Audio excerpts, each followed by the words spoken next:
అంతా ఉండాలేదా నిజంగా అతని ముందు పాడడం కష్టం కానీ మరి రావే ముద్దులు గుమ్మ మీరు చాలా సార్లు విన్నారు.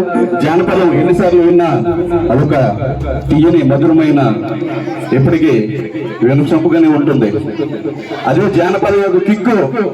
మరి అటువంటి జానపదాలు పాడిన రమణ పాడితే ఇంక వేరే కిక్ అబ్బా. నిజంగా మీ ఒక కళాకారుని ఫస్ట్ నుంచి కూడా నిజంగా రమణ లాంటి జానపద కళాకారుని ఇంతవరకు మన ఆంధ్ర రాష్ట్రంలో చూడలేదు. ఎందుకంటే అతి తక్కువ కాలంలో ఎంత శ్రమించి ఈ రోజు మన ముందు ఎంత పేరు నిలుపుకున్నారంటే నిజంగానే హ్యాట్స్ ఆఫ్.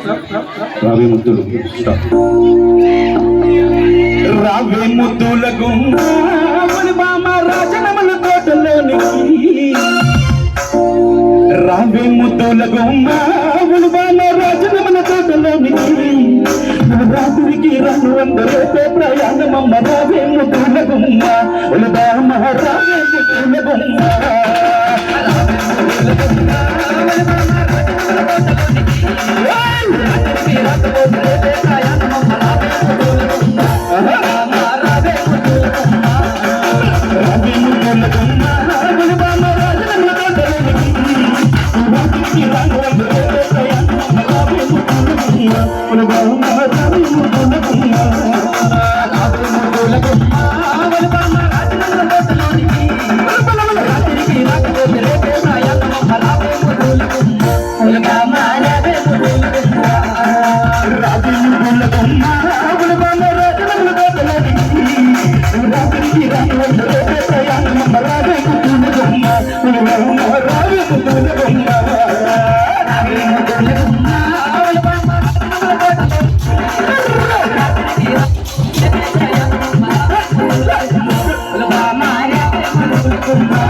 మీద